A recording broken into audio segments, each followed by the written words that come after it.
Back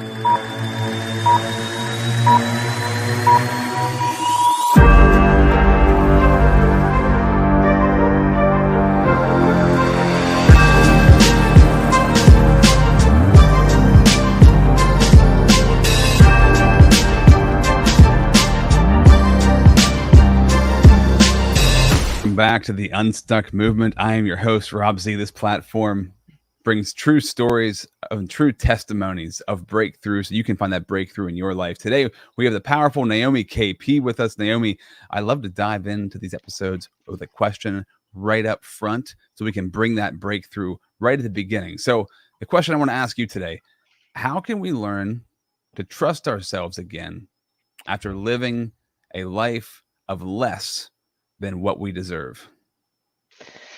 Oh, such a big question at the beginning. How? I think I think it's when you realize when you kind of reach your rock bottom, right? And valid, not all of us do reach it in life, but you get to your version of your rock bottom and you realize, what am I doing? How did I get here? What am I doing here? And I think there has to be a certain level of courage within you to kind of break away from that. For me, when I was at one of my rock bottoms, which was during a really like crazy, ridiculous marriage, I said to myself, I can't carry on living like this. I just can't, because I kind of saw what the future was going to look like, which was going to be the same thing continually for how many years. And it's kind of like I woke up and I was like, you can't keep doing this. Okay, you can't keep doing this. And in my life, what I've noticed is as soon as I kind of within myself make a decision, an internal decision, life just finds a way. I can't really explain it other than things just come together and the right things start happening. Okay. And that kind of to me is proof that I made the right decision. All right. It's different for everybody. So in that moment, however, being in a 4-year marriage where I was an absolute shell of the person that I am today, I really had a lot of self-doubts. I didn't believe I was making the right decisions with it, with an intellectual mind. I doubted everything I did or said and thoughts and this, that, and the other. And the one thing that really helped me was just quieting myself and just listening to that at that time a very still small voice, very, very tiny. But trusting in yourself after years of narcissistic abuse is a very, very difficult thing to do. And I think over time, I basically cleaned up my visual diet. So what I was watching on social media or TV or reading, the friends I was with, although I have a lot of great friends around me, and just making sure that everything was positive, that everything was uplifting. If there was anything negative in my life, whether that's music, whether that's social media, whatever it was that I knew was having a negative impact on me, I removed it. And as soon as I did that, I started feeling myself again. And I had a lot more confidence in myself. And slowly, I made decisions and I checked in with some friends. Is this the right thing to do? Is it okay? And now I just do what I want to do, right? But it takes time to get there. And every now and then I'll catch myself and be thinking, are you sure? and that's fine. But after being in a very toxic relationship that you believed was one, the love of your life and what God wanted and all this sort of stuff, and it really completely just ripped you to shreds. It does take a long time to trust yourself, because if anyone's like me, I internalize everything and I think, oh, I'm the problem, oh, I was the one that was the mistake, oh, I didn't do enough. And when I sit back after years of therapy as well, of course, I realize actually, no, I did everything I could. And it takes two people to make something work, and trusting in that I did everything I could and it just didn't work out. It just didn't work out, and being okay with that. So how do you live a life? How you trust yourself after living a life less than what you deserved? It's knowing, you know what? I do deserve better. Like, it's getting that confidence back. Say, you know what? I don't, God didn't want that for me. I'm not meant to live that kind of life. Like, I'm meant to deserve the very best that the world has to offer for me. And sometimes I still get it wrong and sometimes I get it right, but that's the beauty of life, right? And taking every opportunity as it comes. So when I was in my moments of despair and I didn't want to be social, there was again that still small voice saying, yeah, but just try, just try. And it's just having that confidence, and it takes time to build and to grow. But surrounding yourself with the right people, listening to affirmations, listening to a lot of motivational podcasts really helped me to kind of improve my self-worth. Mhm. Um, and there was one book that I read, which said, so I always had this thing of not being enough, and I still do today, okay, but it's not as bad as it was before. But the saying was, "You are enough. You've always been enough, and you always will be enough."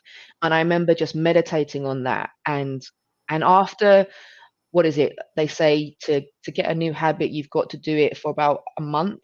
So consistently every day, I went for a walk, and I just kept repeating that to myself every day for a month, and it did. Things started changing. So it's about being consistent, being intentional with your time and what you're doing, and just believing that good is meant to come towards you. We're not meant to be in this world to have all this negativity, especially when you know in your heart you're doing what's right. So yeah, that's a very roundabout way of saying how to live the best life you should. But that's really good, and that's a lot of things that those you mentioned decisions, right? Those are probably thousands, maybe if not millions throughout that period of time, tiny decisions that you make that create that Yeah. resilience, that build that up. And I think that's what we struggle with when we're depressed or we've been in a difficult place for a long time. It's like, I'm never going to get out of here. I've been here. It becomes like such a reality. When you're out of it, you're like, oh, wow, yeah, that was like a reality, but it wasn't my only reality. It's just the reality that Mm, I was choosing at the time, even though it didn't feel like you may have been choosing it at that time. So yeah. before we go any further, this is the Unstuck Movement. I love to tell stories on this platform that help other people find breakthrough in their life. So the title of this episode for you, Naomi, is Toxic Marriage to Triumph, and how you found that breakthrough, because I want to really inspire people through your story and the business that you created to find that breakthrough for themselves. Thank you to the sponsor who makes this show possible, the Connected Leaders Academy. Check out connectedleadersacademy.com. Naomi KP is a media professional and athlete who transformed her life by leaving a toxic marriage and pursuing self-employment to pursue your dream. Her story embodies resilience, creativity, and a relentless pursuit of excellence. And as you can see down below there, your website, kojicam.com, you are a photographer and videographer, something that you love to do. Is that something that was always a dream for you that realized itself more recently in your life as you were going through that period of dealing with a narcissist, of depression, of self-doubt? Where were you at as far as, like, did you have a job then? Were you a business owner then? Did you know one day you would start this business? How was it like then to where you are now? That's a really good question. So when I got married, I had not long graduated from law school. I wanted to become a barrister and all that jazz. I had a law degree, but I got married, and my ex-husband, he was a music producer, and he would be, traveling and stuff like that. And his perception was, he didn't want me to work for anyone else but him. And I ended up becoming, so sorry, caveat to that. While I was doing my law degree, I was also doing media. So that's where the photography and the film comes in. So I was doing that on the side of doing my studies. Anyway, so when I got married, he kind of jumped on that bandwagon, and I became the sort of the roadie kind of photographer and videographer when we were touring or whatever I was doing, plus other things. But he worked for himself, and originally the idea of working for myself was attractive. However, over a period of time, I noticed that he didn't see any of his friends. He didn't spend time with his family. I didn't get to go and spend time with my family because I wasn't making any money, even though I was working for him. And I started thinking, if this is what working for myself looks like, I don't want it. I want to live my life. I want to be able to go and see my friends, do this, do this, do this. So the thought of working for myself one day, it was gone. It was entirely gone. It was only when I got divorced, and again, I slowly slowly picked up my confidence. But even then, I didn't want to pick up my camera anymore. Like, it was bad. Like, I was painting as well during my marriage, and then once I got divorced, I was like, I don't want to do any of this because I don't want any of it to relate back to that. It was like, so it took me a long time. So even picking up and buying a new camera was a big deal for me, right? And it kind of became part of my therapy. It was only years afterwards that I took a course on starting up my own business. And I thought, you know what, go into it open-minded and let me just hear what it's got to say. So I did this free 2-week course with this company that I also still work for now. I'll come back how that turned around itself. They're called the Rebel School. And it made sense. It seemed like something I could do.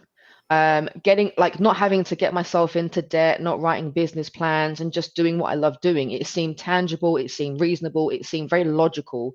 And what my ex-husband was showing me was the wrong way about being self-employed. His version of self-employment was, you've got to work like a dog, and you've got to sacrifice seeing friends and family because you've got to work harder. And I was like, no, I don't think that's what that means. I think that's your version of it, but it's not my version, certainly.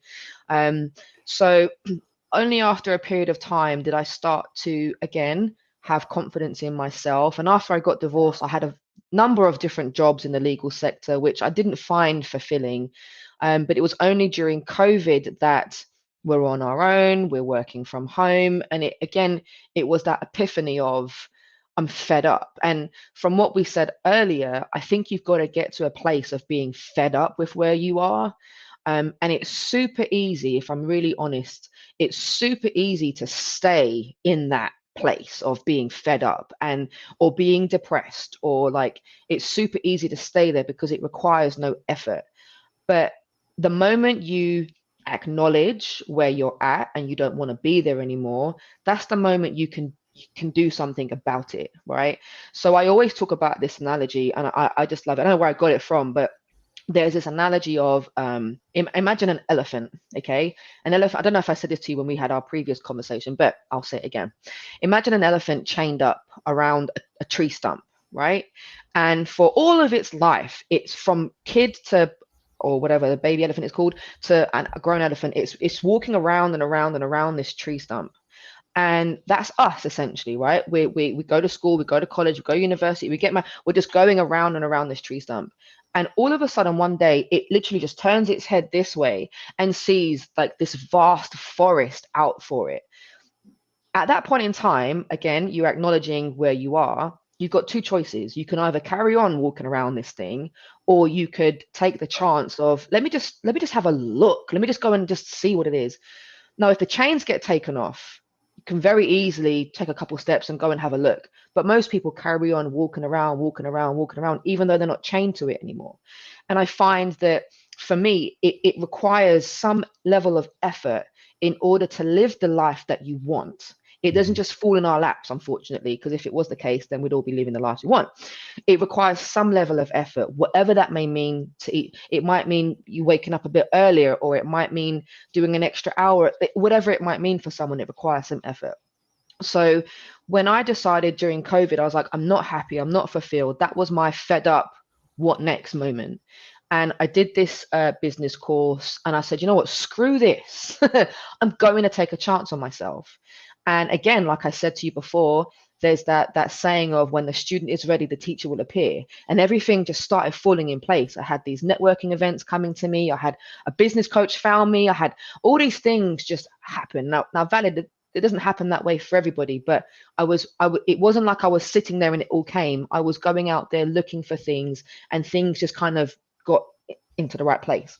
And then ever since then, I'm in my 4th year now of being self-employed, and I cannot describe the happiness and the joy that I have. I still drive to a job now, 4 years later, and as I'm driving to the job, I'm thinking, wow, Nay, You could have been at that desk typing still, but you're going to your job and you're living your dream. Like, you're living your dream. You get to work with whoever you want, whenever you want, however you want, wherever you want. And to me, that's success to me. I'm not balling, and I haven't got all the money that I want right now, but I'm living the life that very few people get to, because of the fear of keeping us, in that tree. Right. So so breaking free really has been a life changing for me. And I always recommend people that just feel the fear and do it anyway. What's the worst that can happen? And let's face it, as human beings, we can all go through the worst, and we're resourceful, right? We are resilient, we're tenacious, we'll just keep going, we'll find a way. There are single mums out there who, they don't have the support system that others do, and they just make it work for their kid, right? So why can't we do that for ourselves? So yeah. Very true. Why can't we do it for ourselves? Why do we limit ourselves? Why do we keep ourselves from doing Just around something that that, tree, man. well, yeah, it's usually something that you see is like, wow, this is something I really want to do. And I've heard this so many times, and I've thought this many times actually too, is like, that's such a thing that I love to do so much. There's no way I could actually do that for a living. There's no way that could actually be something that like was on a day-to-day basis. Yeah. And it's almost like, and I can't remember who was saying this. Somebody on the podcast was saying this. It's almost like the level of difficulty and the amount of doing something that I don't want to do makes it a real job that I should get paid for. It's almost like we have this broken mindset. I think it was Cliff Ravenscraft who's on this podcast. He was saying, with this broken mindset, that in order for me to get paid a good living, that is something that is, this is more than I ever thought I would make, or this is something that is outside of what I thought was possible for me. My job needs to be incredibly difficult, and I need to kind of hate it, and I need to do it way too much to where I don't even have a life. And that's the only way that I can get paid what I deserve to get paid, which is such a completely broken mindset. Yeah. Twisted, because you could never be so great at It's something unattainable. to deserve that amount of whatever you're getting paid for that thing. If you have immense joy for it, the fact that you're getting paid for it and that you're charging what you are worth is so huge. And I'm not going to blame a system for it, but the system that is in our society seems to give us an idea that we take jobs just to get paid. We don't necessarily have to like those jobs. And as points in our life, sure, I think life is working places you don't necessarily want to be in to get to where you want to go. Not saying you can't enjoy and have gratitude where you're at, but constantly keep your vision towards where you want to go. And even as you were going through this difficult place in your life, you still held on to this vision. Like you said, even if it was a very small vision of what you wanted, it was still there, and it still created enough of a space where you could find that breakthrough. So we're going to go 60 seconds here. Shout out the sponsor for the podcast. And when we come back, I want to talk to anybody out there who's been in a narcissistic relationship, who felt trapped in a place like that. How do you get out? How do you escape? Right? Because it's so much better on the other side. We'll talk about that in 60 seconds.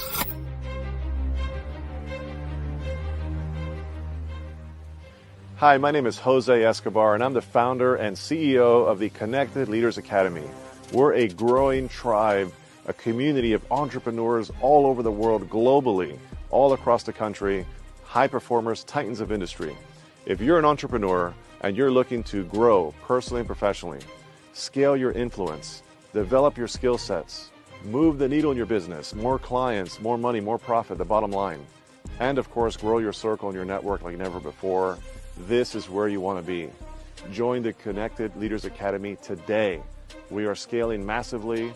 We want to welcome you in. Check me out on Instagram and on Facebook, the @ JAESCO25. We look forward to having you join us. Take care. So Naomi, it's really cool to see where you're at now in this journey. But when people are stuck in those relationships, and they don't even need to be romantic relationships, right? They could be parents that you grew up with who held you in this place. They could be friends that have held you in this place, or it could be a romantic relationship that held you in this spot.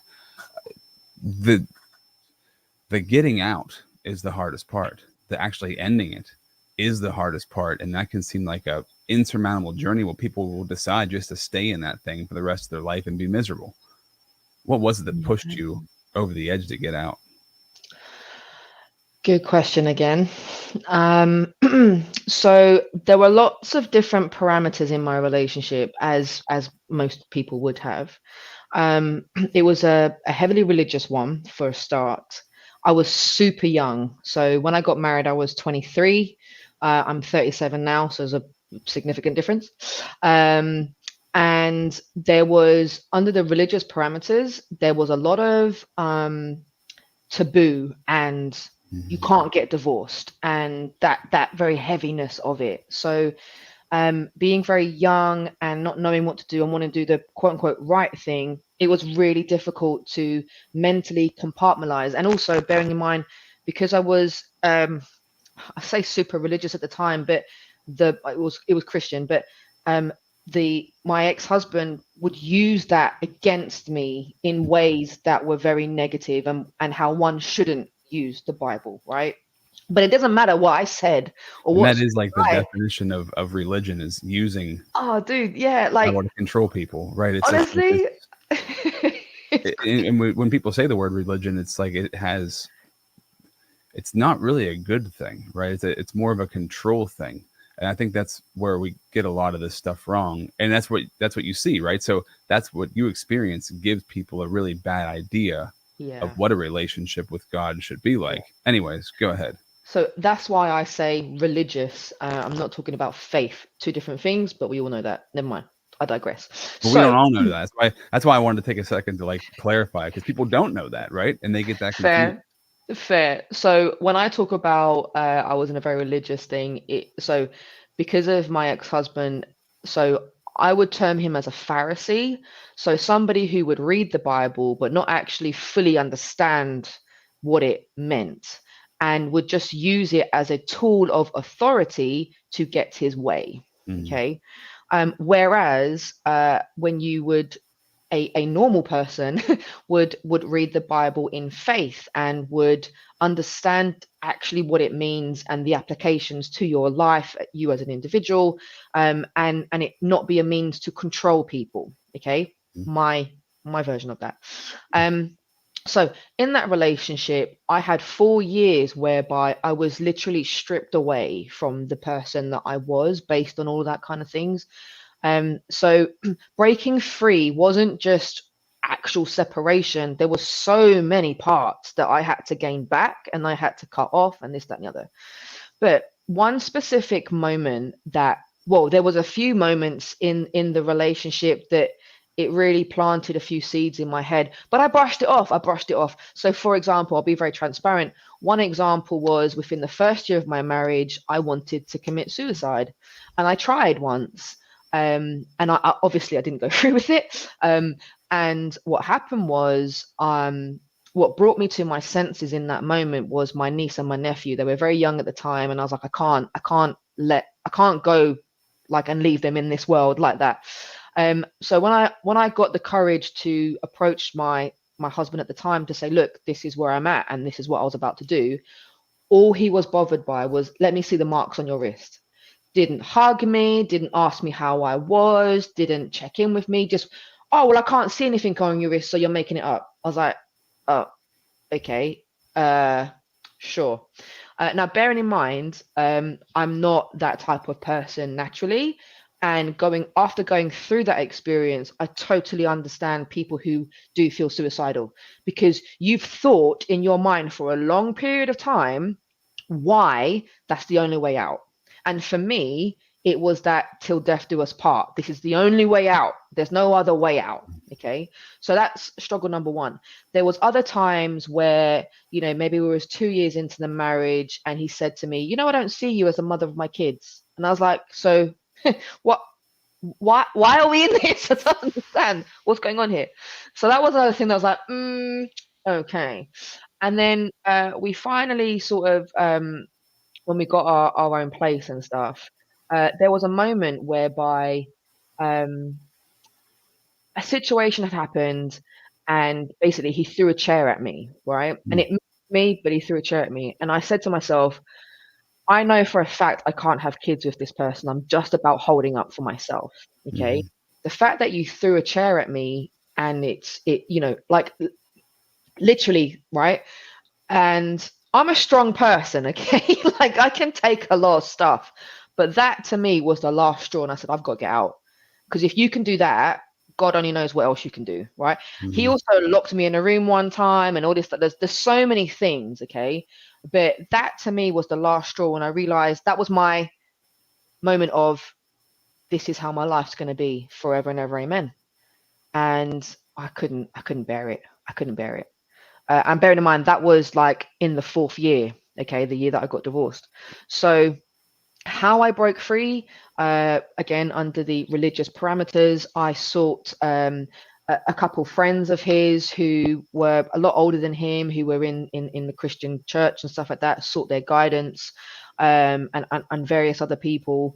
Helpful, yes, not kind of, you know, whatever, but I needed help. Okay. And slowly, I managed to get out, and I managed to get a divorce. And, you know, getting the divorce was actually quite a thing. We didn't have any assets, we didn't have any kids, we didn't have anything. So it should have been quite straightforward. But what happened was, when I got a job at the time, my colleagues were so supportive. I had such a wonderful network of people around me that helped move my application as well. And he turned up so cocky, like for the first hearing, okay? So cocky. Hello, Naomi. How are you? I haven't seen you for a long time. I was like, what?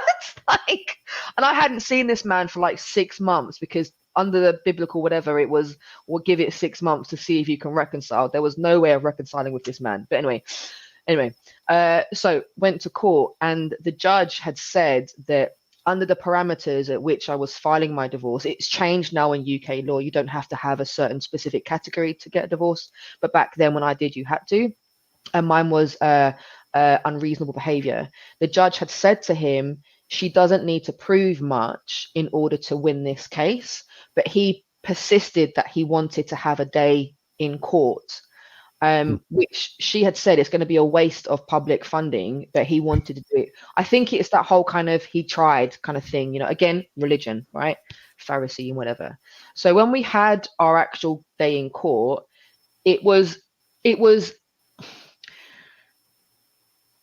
how can I put it? It was liberating, because I had a room full of people see who he really was. It wasn't just me crazy in my head, right?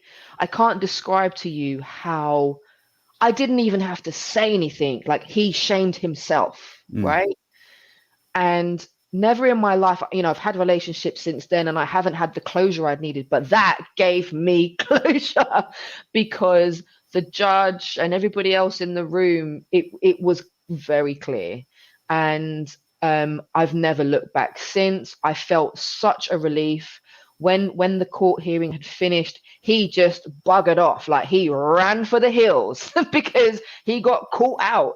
And I can't describe that feeling of just like, I'm not crazy. My day in court, I've been heard. I think when you're in a toxic relationship, just being heard is what you need, just to feel validated. So by having that moment, and it was a really tough day, don't get it twisted, but that moment was just empowering. And I've never seen him since. So all I can say is, for those of you who are, you know, in a similar situation or something like this, that just dig deep, man. Like, it's, you know, it's not easy having to have a difficult conversation. It's not easy confronting your fears. It really isn't easy. And it takes a certain level of person to face, quote unquote, your demons, right? But honestly, like, you've got to, man, because everything you want is outside of your comfort zone. And you're the only one that can get it.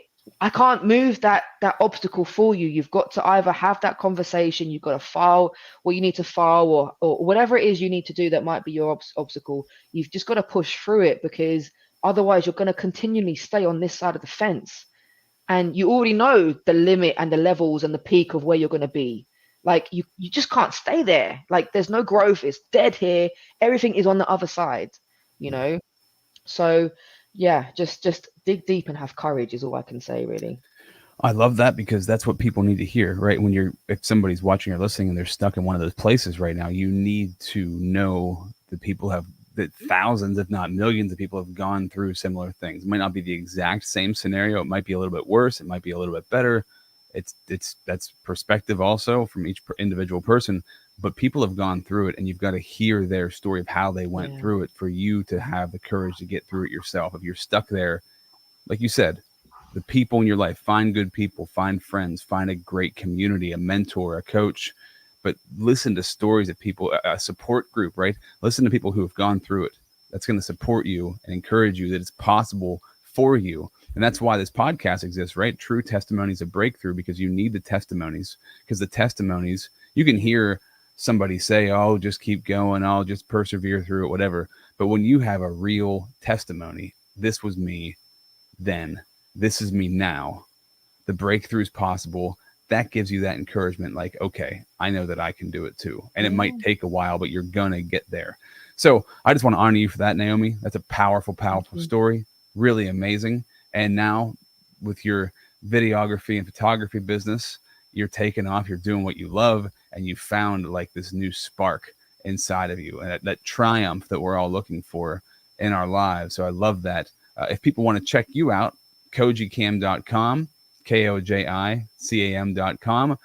If they want to reach out and maybe have a conversation with you about what you do or about this story, what's the best way to do that? Yep, all of my social links are going to be on my website, but if you want to go direct, on Instagram, it's kojicam_KP. That's probably where you'll find me most of the time. But yeah, hit me up on my website and all my details are on there. Amazing. I love it.